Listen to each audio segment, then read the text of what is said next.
Hey guys, welcome back to my channel. Today I'm going to show you how I made this abstract textured ombre cake. Now I swear to goodness this was a very super simple technique, and I hope you enjoy it, and we'll get right to it. Now this time I'm doing a 5-layer 6-inch cake.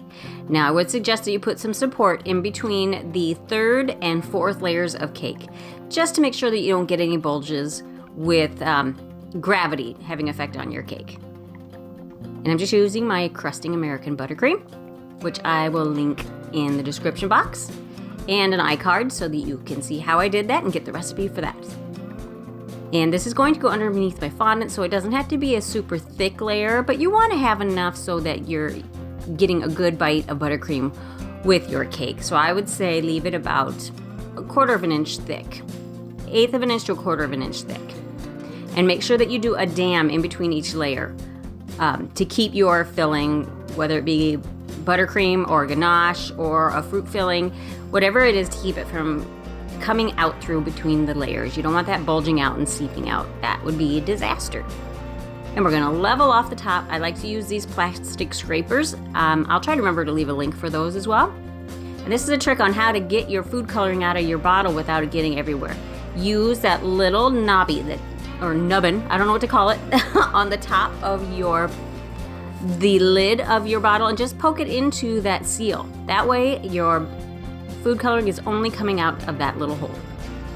And I liked that color. That was Tiffany Blue by Color Mill, but I wanted it to have a little bit more green because I had some floral that I was going to use that was already colored, and I'm trying to match that. So it needed a little bit more green, so I added a little bit of mint green to it.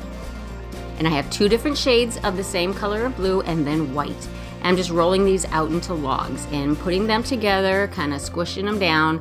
Then put plenty of cornstarch on your surface. You can use powdered sugar if you prefer, but I like the cornstarch because I feel it does not give you the kind of grainy feeling that you can get from the powdered sugar. Just a personal preference. And you got to begin to roll these out, and these were not wanting to stick together in some spots. So I just added a little bit of water to get the fondant pieces to stick together. Now this will take shape as you go. And it's basically just rolling it out and then folding it. Rolling it out and then folding it. And what eventually ends up happening is you get your colors merged together. And that gives you that more subtle ombre instead of a striped look.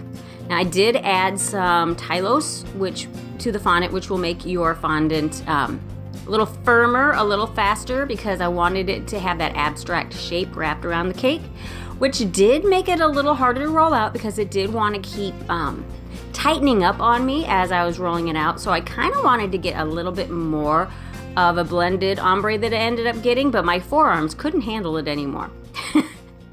So what I would suggest, and what I did a couple times, was pop it in the microwave. When you have it folded, pop it in the microwave for about 10 seconds, and that softens it up just enough so you can get it rolled out a little bit more easy. And you can see how these colors are starting to blend together there. Now leave this about 1/4 of an inch thick, and then I'm cutting it down to size. I had measured the height and the circumference of the cake, and that way I know how much I need to cut off when I'm trimming off the excess. And this is how we're getting the texture.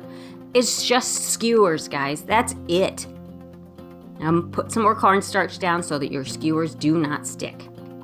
And you can place these as neatly or as randomly as you want. The key is just to lay them side by side. And you can space them out as far as you want. I wanted them fairly close together.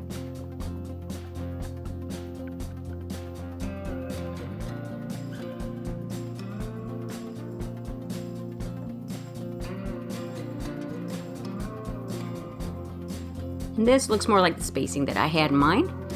And once I get them down there, I'm going to grab a rolling pin and just simply roll on top. And again, it would have been easier to roll out this texture if I did not have the Tylose in there. I had to use a lot of upper arm strength, which I do not have, and not by any stretch of the imagination. Now you want to put enough pressure to get a good indentation, but you don't want to push all the way through your fondant either. So just kind of take a little peek here and there, lift one up and see how you're doing before you just assume that you've got enough or before you take it too far.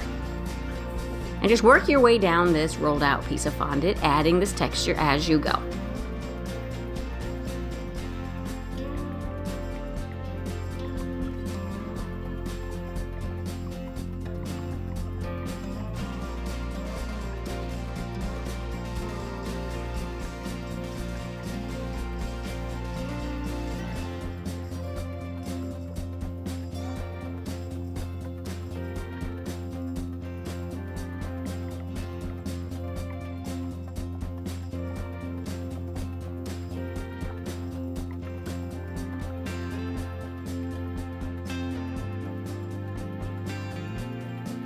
Now, wasn't that easy? Look at that pretty texture.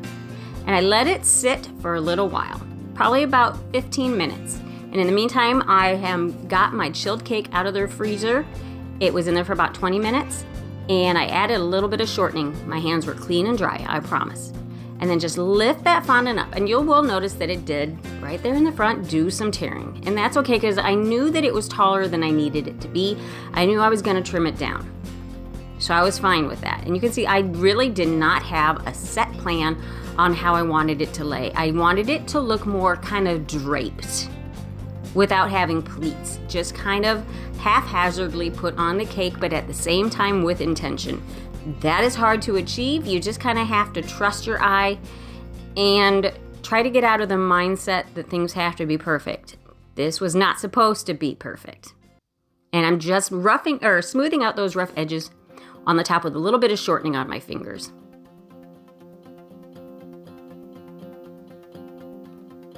And here I'm going in, I'm just using my Flexi Smoother, not Flexi Smoothers, what are these called? Man, I can't remember, I'll try to add a link though. You can use a Dresden tool like this also.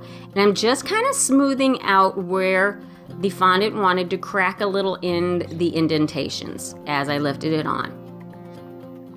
Put a little shortening on your tool and just kind of rub it, and that will kind of blend it a little bit. And with these abstract looks, you can get away with a little bit more. Nobody's gonna pick that out, but I think it did blend well. And I'm just using some silk flowers. If this were a cake for an order, I would put a straw in the top and attach your orchids into that. And then I'm using some hooks that I made out of my floral wire, kind of like a hairpin, to secure the other pieces. And remember to tell your clients that that is in there so that they know to remove them. And I wanted to add a little bit of lace. I thought this needed a little bit of white lace. So I'm taking this piece and I'm just making it into a regular bow.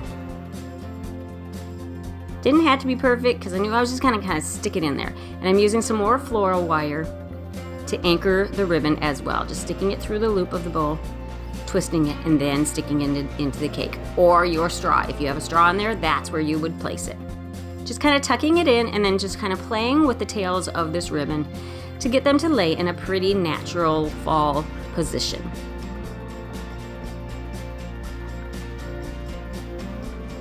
Take your time on arranging this, it's just fine. So there it is, guys. Seriously, that's it. That's all there is to it. This abstract look, I feel it looks way more detailed than it actually is. And it's very, very much an impressive piece at the end. You will fool your customers into thinking you did a lot more work than you did. And I hope you enjoyed it, and we'll catch you on the next one. So thank you guys so much for taking the time to watch my video. And if you'd like to watch some other videos, go ahead and click on the link to one of these other videos shown here. And if you would like to check out my other social media, I am on Facebook and Instagram under the same name, Sophisticakes by Mary. And please take the time to share, like, subscribe, and hit the notification bell so that you know when I upload another video. Thank you so much, and we'll catch you on the next tutorial.